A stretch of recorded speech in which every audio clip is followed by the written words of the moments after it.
जी news portal देख रहे सभी दर्शकों को मेरा बहुत बहुत नमस्कार। और आज है तारीख 12 और 12 है शनिवार। मुझे मालूम है थोड़ा सा लेट है, लेकिन अब कल से हम ये कोशिश करेंगे कि सर्दी का टाइम है तो हम इसको जल्द से जल्द शुरू कर पाएँ। दूसरी बात यह है कि अब सर्दी का टाइम है तो शायद हो सकता है हम ओपनली ये प्रोग्राम ना कर पाएँ, तो हमें इंटरनल या तो स्टूडियो से या कहीं और से ये प्रोग्राम करना पड़ेगा। अनछुए पहलू जो है हमारा, आज दिन भर की लाइव हमने बहुत लंबी लाइव आपको दिखाई थी। दिन भर के एग्जिट पोल हमने आपको दिखाए थे कि कल चुनाव हुए और उसके बाद में क्या हालात गंगापुर सिटी में हैं, क्या चुनाव परिणाम होने वाले हैं। आशंका व्यक्त है हमारी और एक अनुमान है केवल कि शायद हो सकता है इस तरह की राजनीति रहे या इस तरह की जीत का गणित रहे या इस तरह का समीकरण रहे। लेकिन देखिए, अनुमान सिर्फ अनुमान है और जनता बहुत जागरूक है, बहुत सोच समझ करके जनता ने वोट किया है। कई बार ऐसे हैं जिनमें जातीय समीकरण बहुत मायने रखते हैं तो वहाँ अनुमान भी फेल हो जाते हैं। बहुत सारे बार ऐसे हैं जिनमें बहुत करीबी टक्कर है साहब, क्योंकि बागियों ने भी खेल गंगापुर सिटी में बिगाड़ा है। कांग्रेस के हों या बीजेपी के हों, बागी जो हैं वो हर वार्ड में लगभग रहे हैं। तो ये एक चीज़ ज़रूर कल देखने को मिलेगी जब आप परिणाम देखेंगे, और बहुत करीबी अंतर से बहुत सारे प्रत्याशी ऐसे हैं जो हार जाएंगे और बहुत सारे ऐसे हैं जो जीत जाएंगे। चलिए, आज के दिन भर की खबरें मैं आपको दे देता हूं और फिर थोड़ी सी बात हम और भी करेंगे। आज की अगर बात की जाए राज्य स्तर की बड़ी खबरों की तरफ से, तो घनश्याम तिवाड़ी, जी हाँ, भारतीय जनता पार्टी के ही बहुत पुराने सिपह सालार थे, बड़े कद्दावर नेता थे। बीच में मोह भंग हुआ भाजपा से, खुद की अपनी एक पार्टी बनाई, सफल नहीं हुए और आखिर में आज लौट करके वो वापस अपनी भारतीय जनता पार्टी में आ गए। कहा जा रहा है कि साहब ऐसा है, 1-1.5 साल पहले भी ये कहीं आशंका थी कि शायद घनश्याम तिवाड़ी लौटें। उस समय उनको बहुत बड़ी जिम्मेदारी दी जा सकती थी और शायद किसी न किसी राज्य का उनको राज्यपाल भी बनाया जा सकता था, लेकिन उस समय बहुत देर कर दी। अपने थोड़े से गुरूर में थे, कॉन्फिडेंस में थे घनश्याम तिवाड़ी के, शायद उनका इतना रसूख है कि वो अपनी एक पार्टी खड़ी कर पाएंगे, लेकिन संभव नहीं हो सका और आखिर में लौट करके वो वापस भारतीय जनता पार्टी में आ गए। बड़े मायने हैं इसके। हालांकि मैं आपको बता दूं कि जैसा मेरा मानना है और एक पत्रकार के रूप में मेरा अनुभव है कि ज़्यादा लंबी पारी अब राजनीति में घनश्याम तिवाड़ी की बची नहीं है। उनको कोई ना कोई बड़ी जिम्मेदारी दे करके और सक्रिय राजनीति जो है उससे अलग तो किया जाएगा, ये श्योर है। क्योंकि कहीं ना कहीं अपने पैरों पर चला करके कुल्हाड़ी मार ली थी घनश्याम जी ने। अगर वो समय रहते अपनी इस पार्टी को नहीं छोड़ते, बगावत नहीं करते, तो शायद बने रहते और राजनीतिक जो पारी है वो लंबी खेल सकते थे। लेकिन अलग पार्टी बना करके और फिर उन्होंने कहीं ना कहीं बगावत भी मोल ले ली और अब राजनीति में जो सक्रिय भूमिका है उनकी, वो हमें कहीं भी नज़र नहीं आती। मुझे लगता है कि कहीं ना कहीं एक बड़ा पद या बड़ी जिम्मेदारी दे करके और उनको सक्रिय राजनीति से अलग कर देगी भारतीय जनता पार्टी। राज्य से यही बड़ी खबर थी। अब चलते हैं भरतपुर की तरफ। बड़ी चौंकाने वाली खबर आई साहब कि लोगों की सुरक्षा करने वाली जो पुलिस है उसके खुद के थाने में ही चोरी हो गई। अटलबंद चौकी का ये मामला है और पता चला है वहाँ से जो खबर आई है उसके मुताबिक कि साहब चोरों ने रात को देर रात हाथ साफ कर लिया। एक तो जितने भी वायरलेस जो सेट टॉप बॉक्स थे उन पर हाथ साफ कर लिया, पंखों को उखाड़ करके ले गए। पुलिस को जब इस बारे में पता चला तो पुलिस ने मामला दर्ज किया है और जब जांच पड़ताल की तो पता चला कि जिस कबाड़ी को उन्होंने ये सामान बेचा था, डांट डपट करके और उससे सामान तो वापस ले लिया, लेकिन कहीं ना कहीं पुलिस की जो कार्यप्रणाली है उस पर भी सवाल उठते हैं कि आखिर लोगों की रक्षा कैसे करेगी जब पुलिस खुद अपनी रक्षा नहीं कर पा रही है। तो ये भरतपुर से एक मामला आया था। नदबई, तो नदबई के हरिपुरा निवासी मुनेश मीणा नाम का एक युवक था जिसने आज फांसी लगा करके आत्महत्या कर ली। पुलिस मामले की जांच कर रही है कि आखिर मामला क्या था और ये कदम उसने क्यों उठाया। पुलिस ने शव को कब्जे में लेकर के पोस्टमार्टम करवाया और उसके बाद शव को परिजनों के सुपुर्द कर दिया और अब जांच की जा रही है। मंत्री भजनलाल जाटव देर रात तक कांग्रेसी जो प्रत्याशी हैं और उम्मीदवार हैं उनके साथ में रणनीति बनाने में जुटे रहे और कहीं ना कहीं उनका प्रयास है कि कांग्रेस का बोर्ड जो है वो भरतपुर में बनाया जाए। इसको लेकर के वो लगातार कवायद में जुटे हुए हैं। सेवर बाईपास स्थित एक होटल में उन्होंने कांग्रेस प्रत्याशियों से मुलाकात की और अब आगे की रणनीति वहाँ पर बनाई जा रही है। धौलपुर की तरफ चलते हैं तो धौलपुर के सैंपऊ में एक सड़क दुर्घटना में एक व्यक्ति की मौत हो गई जबकि दूसरा गंभीर रूप से घायल हो गया। दरअसल बाइक सवार 2 लोग थे और उनके साथ ये हादसा पेश हुआ। मृतक नारद सुनीपुरा गांव का रहने वाला था और जारौली सड़क मार्ग पर यह घटना देर रात को घटित हुई। दरअसल क्या देखिए, कल 11 दिसंबर को बहुत ज़्यादा शादियां थी साहब, साबे बहुत थे, वाहनों की रेलम पेल थी, आवाजाही खूब थी, देर रात तक लोग मोटरसाइकिलों से आए गए हैं, तो बहुत सारी सड़क दुर्घटनाओं की सूचनाएं भी आई हैं और ऐसी ही सड़क दुर्घटना में एक व्यक्ति की मौत हुई है सैंपऊ में। अब चलते करौली, तो जिला क्रिकेट संघ के जो अध्यक्ष हैं सुरेश पाल जी, उनका निधन हो गया और लंबे समय से बीमार थे। जयपुर में उनका इलाज चल रहा था और इसको लेकर के खेल जगत ने शोक व्यक्त किया है और उम्मीद ये करते हैं कि क्रिकेट का जो सिलसिला है वो राजस्थान में भी अब शुरू होगा। लेकिन बहुत बड़ा योगदान था क्रिकेट संघ में सुरेश पाल जी का, जिला क्रिकेट संघ करौली में। निकाय चुनावों के परिणामों की कल मतगणना होनी है। करौली में भी 55 वार्ड थे और दोनों ही पार्टियों ने वहाँ भी अपने अपने दावे ठोक रखे थे, जी जान से मेहनत की थी। अब रिजल्ट क्या रहा ये तो कल देखना पड़ेगा। तो कल मतगणना होगी 55 वार्डों के लिए और प्रत्याशियों के भाग्य का फैसला होगा। 11 चरणों में ये मतगणना कल की जाएगी। अब चलते हैं सवाई माधोपुर की तरफ, यानी हमारे ज़िले की तरफ। हमारे ज़िले से क्या बड़ी खबरें हैं, तो जिला कलेक्टर राजेंद्र किशन अभी नए आए हैं तो लगातार अपना जो फील्ड में काम है उसको बड़ी मुस्तैदी के साथ में कर रहे हैं। आज खंडार में छाण जो गांव है वहां जाकर के उन्होंने ई मित्र संचालकों का भी निरीक्षण किया और राशन डीलर के जो दुकानदार हैं उनकी भी मॉनिटरिंग की। वहाँ जाकर के उनके बारे में जानकारी ली, योजनाएं कौन कौन सी चल रही हैं, कितने लोगों को लाभ मिल रहा है, क्या उनकी प्रक्रिया है, इस बारे में उन्होंने औचक निरीक्षण किया और दिशा निर्देश दिए। जिनके खिलाफ शिकायत मिली उनको भी सख्ती के साथ में चेतावनी देते हुए कहा है कि आइंदा ये शिकायतें नहीं मिलनी चाहिए, इनमें सुधार की आवश्यकता है। आज एक और खबर आई हमारे पास में कि एक बालक क्रिकेटर बनने के लिए घर से निकला, पुलिस को इसकी सूचना मिली। आखिर पुलिस ने अवध एक्सप्रेस से उस बालक को दस्तयाब कर लिया है और बाल सुधार गृह जो है, बाल चाइल्ड हेल्पलाइन, उनके हवाले उसको कर दिया है। वहाँ से उसको क्वारंटाइन किया जाएगा जांच करने के बाद में, क्योंकि अब कोविड का भी मामला चल रहा है। तो ये एक खबर आई थी। इसके अलावा बड़ी खबर जो आई वो मैं आपको बता देता हूँ कि एसपी सुधीर चौधरी जो हैं, पुलिस अधीक्षक सुधीर चौधरी, उन्होंने पुलिस की मिल रही लगातार शिकायतों को देखते हुए कुछ जो एएसआई हैं और एसएचओ हैं उनके तबादले किए हैं। बाटौदा थाने के थाना इंचार्ज जो हैं सुरेंद्र जी, उनके खिलाफ लगातार शिकायतें पहले भी आ रही थी साहब। एक तो अवैध बजरी का खनन जो है उसको वो रोक नहीं पा रहे थे, और रोकेंगे कैसे साहब, क्योंकि कहीं ना कहीं शिकायत ये थी अंदरूनी कि वो खुद इसमें शामिल थे। इसके अलावा 2 दिन पहले जो एसीबी के यहाँ डीवाईएसपी थे भैरूलाल जी, उनकी गिरफ्तारी से जुड़ा हुआ भी एक मामला था जिसमें उनको संलिप्त पाया गया था कि वो भी मासिक बंदी देते थे भैरूलाल जी को। तो इस मामले में भी आज सख्त आदेश निकालते हुए जिला अधीक्षक ने उनको निलंबित कर दिया है और अब उनका मुख्यालय, पुलिस मुख्यालय, जिला मुख्यालय जयपुर रहेगा, माधोपुर रहेगा। पुलिस लाइन में उनकी ड्यूटी रहेगी। इसके अलावा पीलोद थाने के जो थाने इंचार्ज हैं, छोटी उदयी में बीकेएस मीणा हत्याकांड था, उसके चलते उनको वहाँ से हमने देखा था कि हटा दिया था योगेंद्र जी को, और उनकी जगह अब वहाँ पर नोवेल सैनी जी को नए पीलोदा के थानाधिकारी बनाया गया है। तो ये कुछ तब्दीलियाँ आज ज़रूर जिला पुलिस अधीक्षक ने की है और लगातार उनके पास में इस तरह की शिकायतें आ रही हैं। दौलत सिंह जी हैं, उनको भी हटाया गया है और उनका मुख्यालय भी अब माउंट टाउन शायद कर दिया गया है, उनको वहाँ लगा दिया गया है। तो इस तरह की खबरें आई हैं। इसके अलावा विधायक को जान से मारने की धमकी देने वाला जो मुख्य आरोपी था उसको भी पुलिस ने गिरफ्तार कर लिया है और लोडेड पिस्टल भी उसके पास से बरामद हुई है। जो हमारे पास में खबर आई है उसके मुताबिक जो ये व्यक्ति है, मैं आपको बता देता हूँ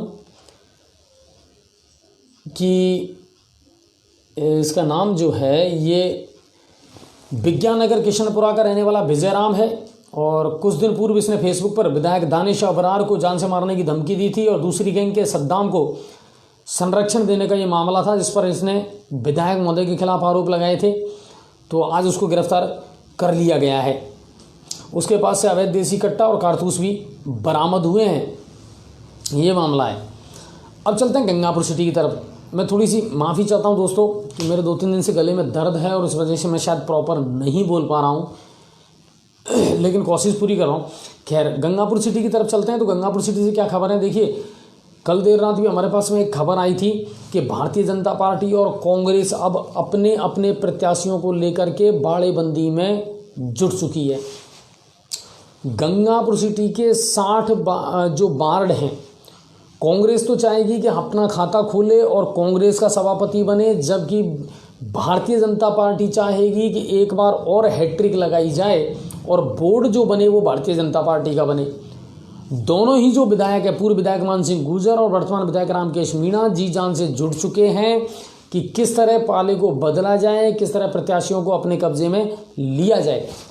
बल्कि हमारे पास तो अंदर से ये भी खबर आई है कि जो भाजपा के प्रत्याशी हैं उनको यहाँ से यूपी भेज दिया गया है, वहाँ शिफ्ट कर दिया गया है।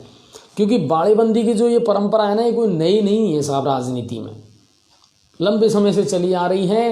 हर पार्टियां इसी तरह के हथकंडे अपनाती है। बहुत सारी शिकायतें सुनने को मिली हैं। आज दिन भर का एग्जिट पोल जो है वो लगभग 2 से 2.5 घंटे हमने आपको दिखा दिया पूरे 60 वार्डों का। मेरे साथ वरिष्ठ पत्रकार पुरुषोत्तम जी थे, अनिल दुबे साहब थे। एक एक वार्ड को हमने, जहाँ तक है जितना हमारे पास सर्वे आया है उस हिसाब से हमने आपको बताया। देखिए, एक बात याद रखिए, ये सिर्फ सर्वे है, ओपिनियन पोल है, हमारा अनुमान है। ये पूरी तरह भी बदल सकता है, क्योंकि विगत कुछ चुनावों से ऐसा नज़र आ रहा है कि आजकल जनता साइलेंट हो चुकी है साहब। आजकल जनता बिल्कुल साइलेंट मूड में रहती है और फिर एंड टाइम पर जिसको वोट देना है उसको वोट देती है। तो एग्जिट पोल जो है ना, वो भी सही अनुमान नहीं लगा पाते कई बार, किसको मिलने वाला है और किसको नहीं मिलने वाला। बाकी फिर भी हमारा प्रयास ये रहा, पुरुषोत्तम जी का भी यही प्रयास रहा कि हम ग्राउंड लेवल पर जाएं, सटीक जानकारी लें और तब पता चले कि किस वार्ड से कौन बाजी मार रहा है। कल सुबह 8 बजे से मतगणना शुरू हो जाएगी। राजकीय महाविद्यालय गंगापुर सिटी में मतगणना स्थल बनाया गया है और वहाँ पर सुरक्षा के पूरे इंतजाम किए गए हैं। ईवीएम अब वहीं मौजूद हैं। उम्मीद ये है कि कल 9:30-10 बजे तक पहला चुनाव परिणाम आ जाएगा, क्योंकि अब ईवीएम का मामला है तो गिनती होने में ज़्यादा टाइम लगता नहीं है और 1:30-2 बजे तक सारी जो पिक्चर है वो क्लियर हो जाएगी कि किस वार्ड से किसने बाजी मारी है।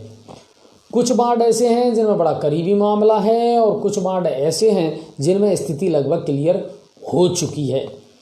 पल पल की कल की अपडेट भी हम आपको देते रहेंगे। जी न्यूज़ पोर्टल से आप जुड़े रहें। कौन जीत रहा है, कौन हार रहा है, कौन लीड कर रहा है, ये मैं आपको स्टूडियो से लगातार बताता रहूँगा। हमारे पत्रकार जो हैं वो मतगणना स्थल है उसमें अंदर रहेंगे, वो वहाँ से हमको अपडेट भेजेंगे और हम पल पल की अपडेट आपके पास भेजेंगे। इसके अलावा छावनी के रूप में तब्दील कर दिया राजकीय महाविद्यालय को और आवाजाही बिल्कुल बंद है। अब वहाँ पर किसी को जाने आने की इजाज़त नहीं है। मोबाइल पर बैन लगा दिया गया है, चाहे कोई भी हो, मोबाइल का प्रयोग आप उस परिसर में जा ही नहीं सकते मोबाइल लेकर के। ये वहाँ का रहेगा मामला। तो देखते हैं, कल इस पर हमारी पूरी नज़र बनी रहेगी और हम आपको पल पल की अपडेट ज़रूर देंगे। इसके अलावा और कोई बड़ी खबर गंगापुर सिटी से नहीं है। सबसे पहले तो मैं शुक्रिया अदा करना चाहूँगा प्रशासन का कि शादियों के चलते, सावों के चलते स्टाफ की कमी थी, उसके बावजूद भी प्रशासन ने जिस तरीके से कल गंगापुर सिटी में चुनाव संपन्न करवाए हैं वो वाकई में काबिल तारीफ़ काम है। बहुत कम स्टाफ था साहब। आप देखिए कि जितने भी मतदान स्थल है उन पर 2 पुलिस वाले और 1 होमगार्ड का जवान लगाया गया था, इससे ज़्यादा कुछ नहीं था। और अति संवेदनशील जो है वहाँ पर थोड़ी सी ज़्यादा बढ़ा दी गई थी।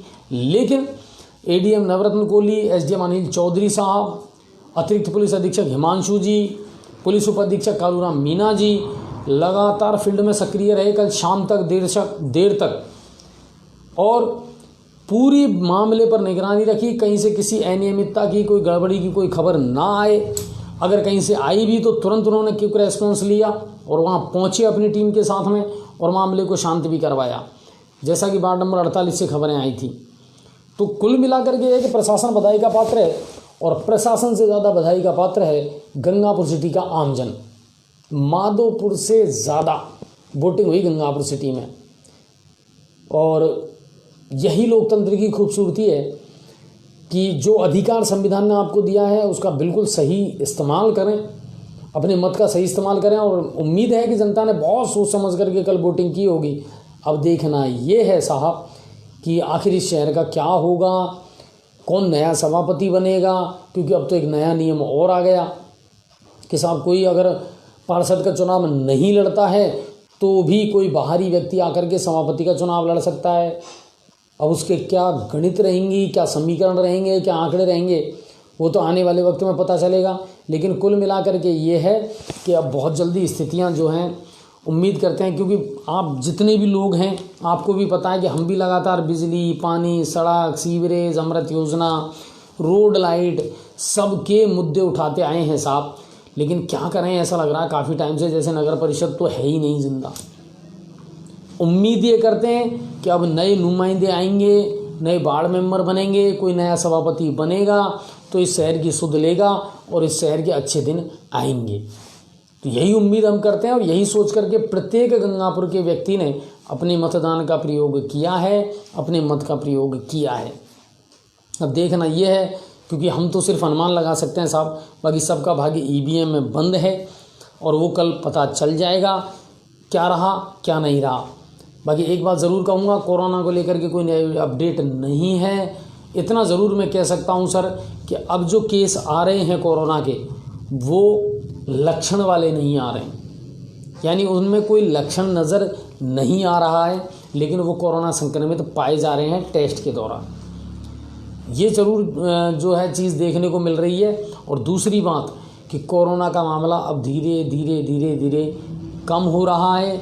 उम्मीद ये करते हैं कि धीरे धीरे ये ख़त्म हो जाए, वैक्सीन मार्केट में जल्द से जल्द आ जाए तो लोगों को राहत मिले और ये जो इसका झंझट है ना, उससे भी कहीं ना कहीं मुक्ति मिले। स्कूल, कॉलेज, कोचिंग सब बंद हैं। सरकार ने पहले ही कह दिया 31 तक बंद रहेंगे, लेकिन अब ये समझ नहीं आ रहा साहब कि इनको खोलने के आदेश कब आएंगे।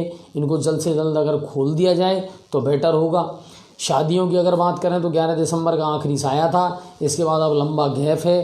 तो शादी हैं या फंक्शन हैं या इवेंट्स हैं वो तो चलो अब नहीं होने वाले, लेकिन स्कूल, कॉलेज, कोचिंग, इनको लेकर के विद्यार्थियों की समस्याएं बढ़ती जा रही हैं। और इसलिए बढ़ती जा रही हैं कि एक तो स्कूल वालों ने अब फीस के लिए सख्ती से तगादा करना शुरू कर दिया।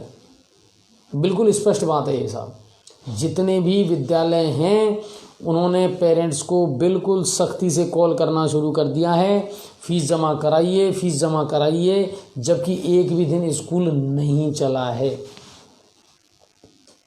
एक बात। दूसरी बात, बोर्ड के परीक्षा फॉर्म जो है उनकी लास्ट डेट 22 दिसंबर तक है, तो अब वो भी आ रहे हैं भरने में। लेकिन अब समस्या ये है कि स्कूल वाले ब्लैकमेल कर रहे हैं अभिभावक को कि आप फीस जमा कराइए तो बोर्ड का फॉर्म भरा जाएगा। बोर्ड का फॉर्म भरने से आप किसी भी बालक को वंचित नहीं कर सकते हैं। जो भी स्थिति है स्पष्ट बताएं, अभिभावकों के साथ में झूठ ना बोलें। आपकी अपनी परिस्थितियां हैं, उनका हम समर्थन करते हैं, बिल्कुल हम समर्थन करते हैं कि आज 8 महीने 9 महीने हो गए ये प्राइवेट संस्थाएं बंद हैं। सरकार कब तक आंख बंद करके बैठी रहेगी? इनको खुलवाओ साहब, इनकी समस्याओं को भी देखो, समझो। सारी चीज़ें तो आपने खोल दी, स्कूल, कोचिंग और कॉलेजों से क्या दुश्मनी है ये समझ नहीं आ रहा कि कोरोना सिर्फ वहीं फैल रहा है क्या? तो इनको खुलवाएं। बहुत बार हमारे पास भी शिकायतें आती हैं साहब वो स्कूल चल रहा है, ये चल रहा है। देखिए अगर कोई चल रहा है तो चलने दो साहब, वो पूरी गाइडलाइन का पालन कर रहे हैं, कम से कम बच्चे स्कूल तो जाने लगे। ज़िंदगी फिर से थोड़ी बहुत पटरी पर तो लौटने लगी है, नहीं तो बच्चे डिप्रेशन का शिकार हो रहे हैं सर।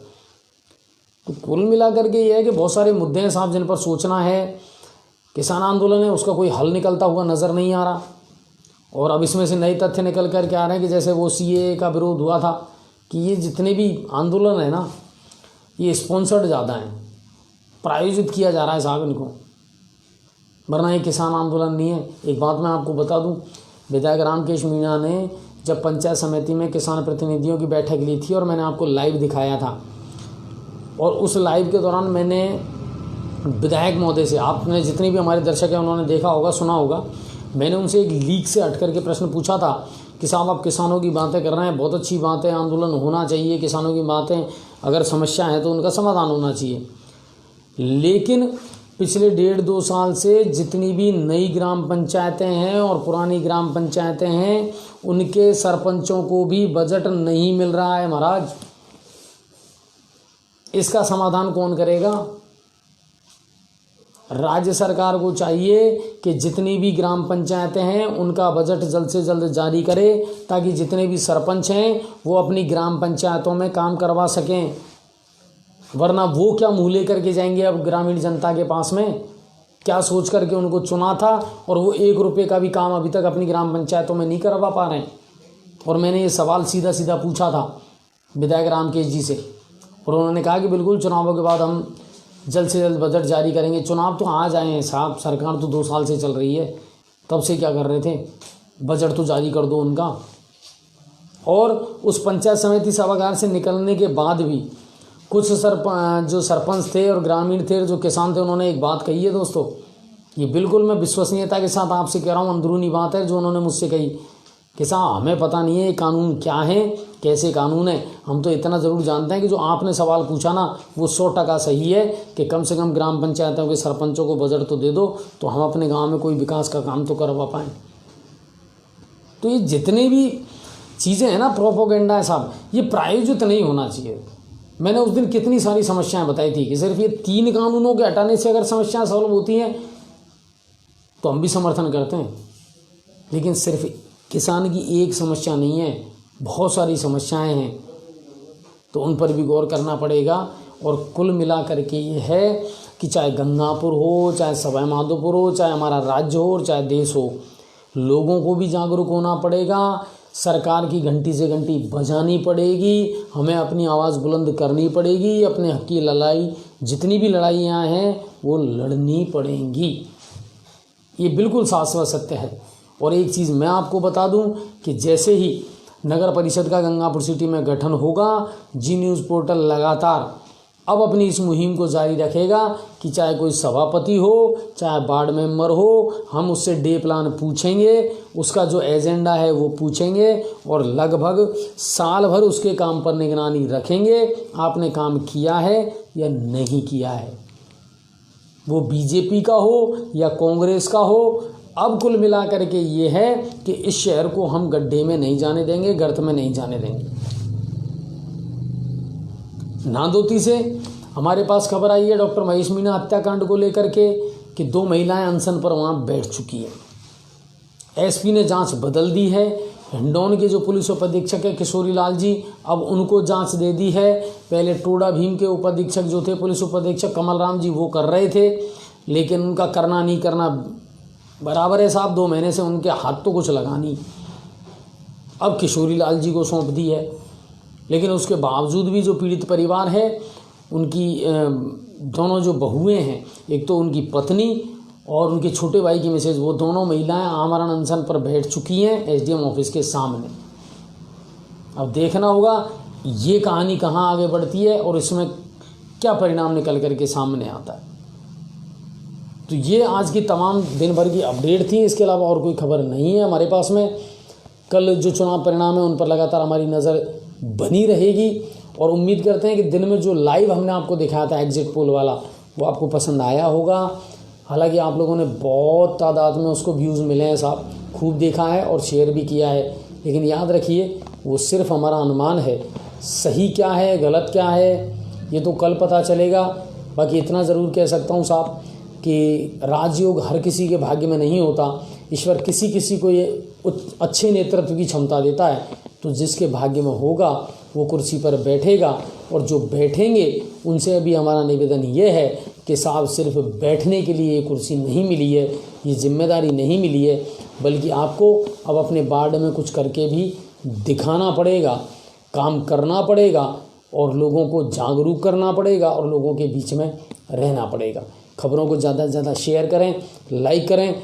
मेरी तबीयत थोड़ी सी नासाज है क्योंकि लगातार बहुत थका देने वाला शेड्यूल रहा सर इन चुनावों में, और मेरे शोज़ भी रहे, बुकिंग भी रही। देर रात तक सर्दियों में काम करना थोड़ा सा परेशान करता है, लेकिन कोई बात नहीं है। नई एनर्जी के साथ फिर आपके साथ में हम जुड़ते रहेंगे। लगातार हमारा जी न्यूज़ पोर्टल जो है वो आप लोगों के लिए काम करता रहेगा। आप सभी का धन्यवाद। जय हिंद और जय भारत।